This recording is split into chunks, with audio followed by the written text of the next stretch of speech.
Hello everyone, this is HornyUncleNiner, and today we will be looking at Hollow Knight. General information. Hollow Knight is a single-player Metroidvania game, which is, as much as I hate to say it, very Souls-like in fashion. More on why that is later. This game was made and published by an indie team by the name of Team Cherry, Hollow Knight being their first game and was funded via crowdfunding. The game was made on the Unity engine and released on February of 2017, so in other words, this review is well behind its time. Graphics and performance. The game being 2D means that most of the graphics will come from the backgrounds and platforms, and they did a very good job in this field. Every new environment has its own feel and really brings the whole space together. Paired with the lighting, it really gives off the feeling of being a small insect inside a once thriving labyrinth full of life. A lot of the environment is darker in nature, which fits the mood of the game and is also really easy to look at without being overwhelmed. The effects of the game also share this trait in common with the attacks and characters. Running on the Unity engine, you shouldn't have to worry about not being able to run the game, especially with it being 2D. During my experience, I held 300 plus frames. If you have a decent rig, you should have no problem enjoying this game. Overall, I gave graphics and performance a score of 8.5 out of 10. Gameplay and story. Being a Metroidvania, you can expect combat paired with platforming elements, which Hollow Knight delivers quite well. The combat is smooth and simple to understand, and as the game progresses and you gain abilities and charms, you can quickly find that you can easily find a loadout to fit your playstyle. There are many choices. Do you want to be a spell slinger or maybe quick on your feet? You can even be healing oriented. The game is very vast and does not point you in any direction, leaving you to explore Hollow Nest at your own leisure.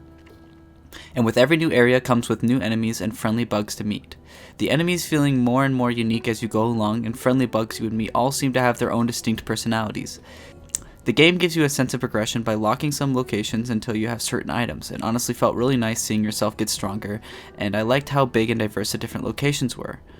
And exploring was some of my favorite parts of the game. With many secret locations to be found, after 32 hours I'm certain there are still areas in the game I haven't yet to see. The only issue I have with the vast world was when I wanted to go back to previously inaccessible locations, it would take a bit of backtracking to do so, which kinda slowed the gameplay slightly. One place where the combat really shines is in the many boss fights the game has to offer. Each having their own style and attacks, there is bound to be one that gives you a lot of trouble to the point where you wonder if you're missing a key item to beat them. Overall, the bosses feel challenging yet fair. Now to discuss why this game bears the dreaded Souls-like tag. For starters, and being the most obvious of all, is a classic feature of when you die, you return to the last bench you rested at, much like a bonfire.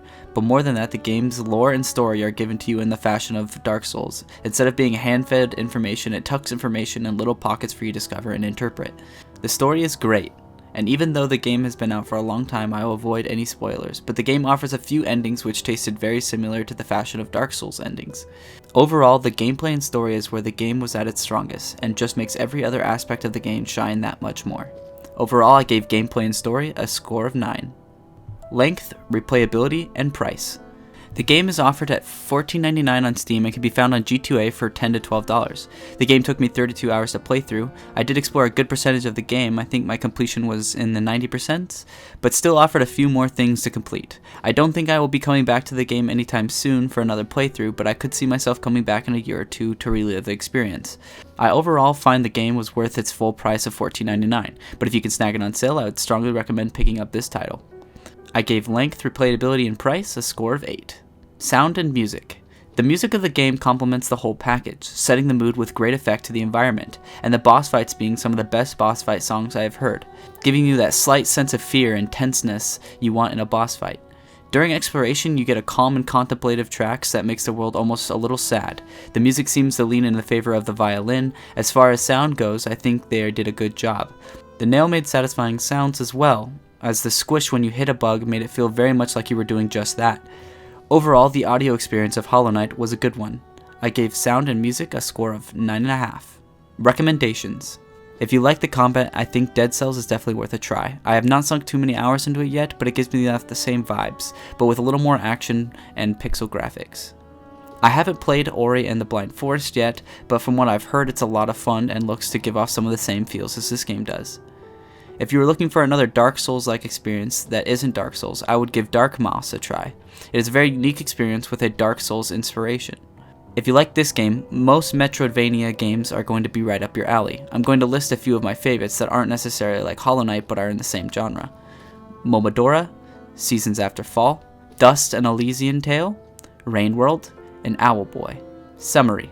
Hollow Knight is a very unique title that does a very good job of separating itself from most of the other games out there, and works very well for itself. All the aspects of the game complement each other very well, and the style they have pulled off is something I haven't experienced in a long while. If you are looking for a game with a simple but satisfying combat with exploration as its partner, this will be a stellar game for you. I enjoyed my playthrough of the game and look forward to the sequel of the game, Hollow Knight: Silk Song. I gave Hollow Knight the game a score of 44 out of 50. Thank you everybody for tuning in. I will see you in the next one.